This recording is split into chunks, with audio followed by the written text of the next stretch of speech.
Halo semuanya. Kami dari kelompok 11 kelas 28 Pancasila, dan pada kesempatan kali ini kita akan menampilkan video proyek Pancasila kita. Enjoy. Indonesia darurat kekerasan seksual. Mereka menuntut rancangan undang-undang tindak pidana kekerasan seksual segera disahkan. 8 dari 10 perempuan di Indonesia pernah mengalami pelecehan seksual di ruang publik.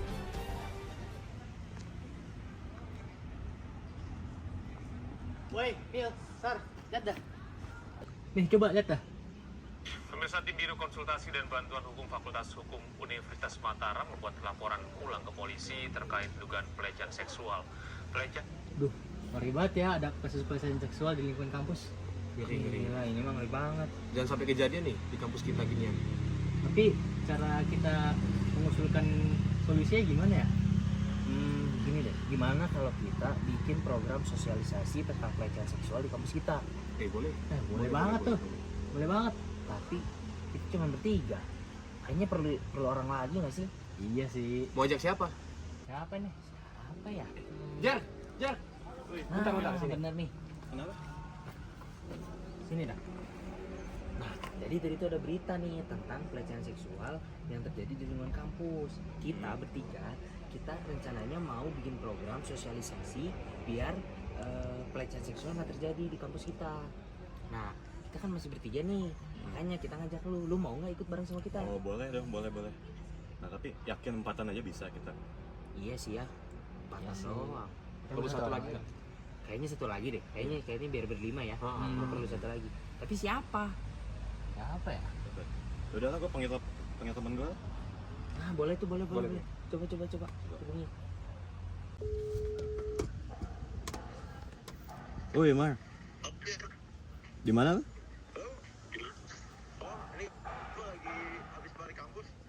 Oh, jadi gini nih. Ini gua sama teman-teman gua, ada Isar, ada Noval, ada Emilia juga. Nah kita mau buat kayak program tentang penyuluhan kekerasan seksual gini nih. Lu mau ikutan nggak? Jadi kita 5-an gitu buat program.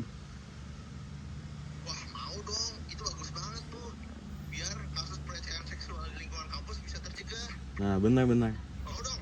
Ayo Mar, gas, kita berlima, let's go. Let's go. Siap.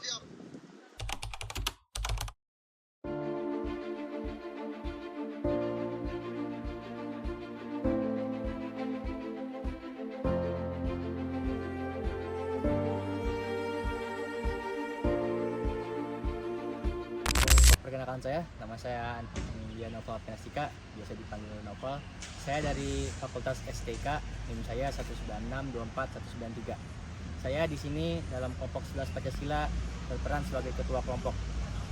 Semuanya, perkenalkan, nama saya Amar Abdurrahim, panggilnya Amar. Saya dari Fakultas TIR dengan NIM 16524 Di kelompok 11 Pancasila saya berlaku sebagai anggota. Halo semuanya, nama saya Yohanes Jeremy Owen Gunawan. Saya biasanya dipanggil Jeremy.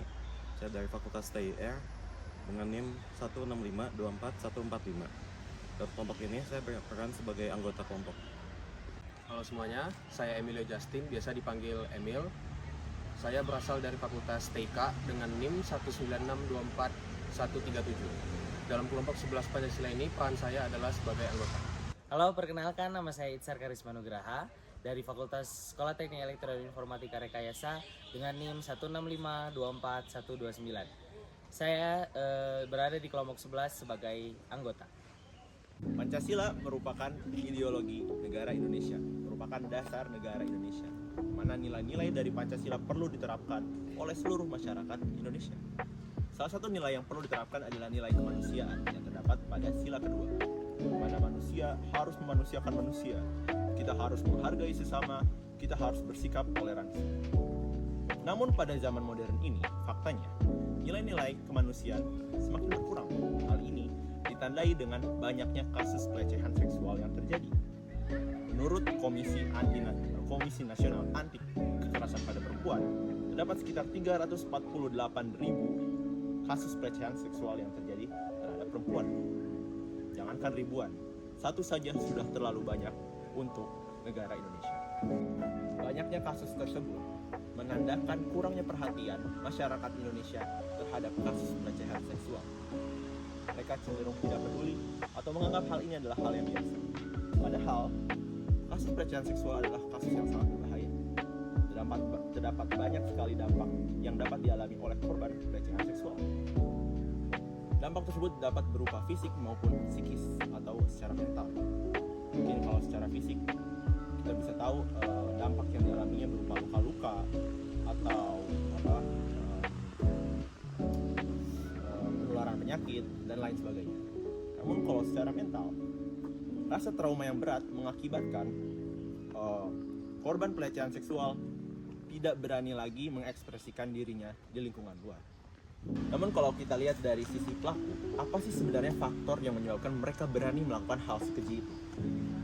Mungkin awalnya adalah konten-konten pornografi yang mereka tonton menyebabkan mereka memiliki rasa kecanduan dan nafsu yang tinggi. Tapi hal itu saja sebenarnya kurang untuk membuat mereka berani melakukan pelecehan seksual. Faktor lain diantaranya adalah karena mereka tidak tahu akibat dari apa yang mereka lakukan.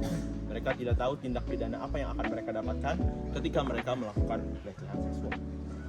Oleh karena itu, kami berupaya untuk mengadakan sebuah sosialisasi tentang pelecehan seksual, yang mana kami akan mengadakan sebuah penyuluhan hukum dengan cara mengundang berbagai narasumber dari ahli hukum maupun psikologis untuk membahas tentang pelecehan seksual.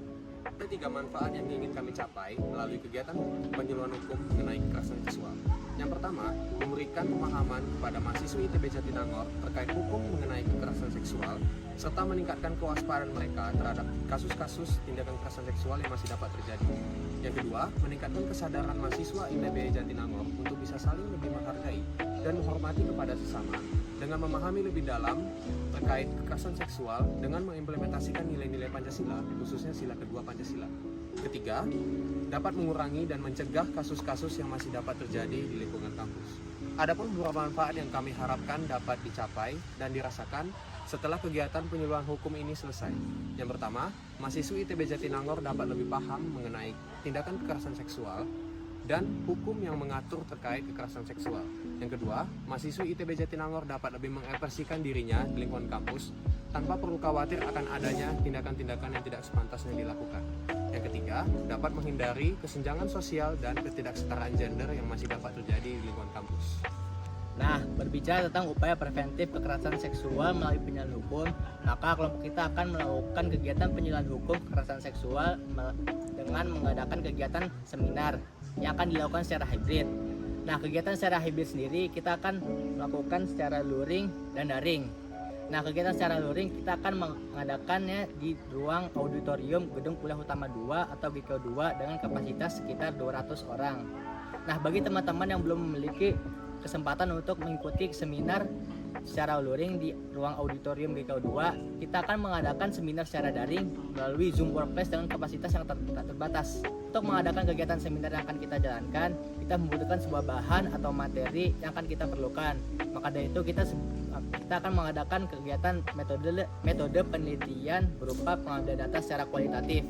Mengambil data secara kualitatif yang dimaksud adalah kita akan melakukannya dengan kuesioner yang dengan mengundang beberapa narasumber yang akan kita ujikan.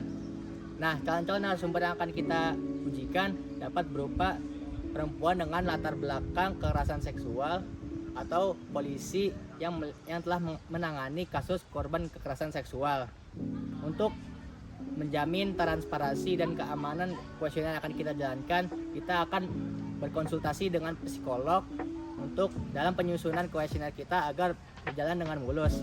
Dan untuk menjamin keamanan identitas narasumber yang akan kita jalani, kita akan memberikan opsi anonim atau kerahasiaan data bagi narasumber yang telah menjalani kuesioner yang akan kita adakan. Belakangan ini, permasalahan kekerasan seksual di masyarakat sangat rentan tertuju kepada korban di lingkungan masyarakat, di mana mayoritasnya merupakan perempuan. Oleh karena itu, seminar yang akan kami adakan ini sangat dianjurkan dan direkomendasikan partisipasinya oleh mahasiswa dan mahasiswi yang masih aktif di lingkungan ITB serta berada di kisaran usia 18-25 tahun serta belum menikah. Kami adakan acara ini secara khusus untuk mahasiswi yang berada di lingkungan ITB Jatinangor karena kami menyadari bahwa mereka berada dalam lingkungan yang masih sangat rentan terhadap berbagai berbagai bentuk kekerasan seksual di masyarakat.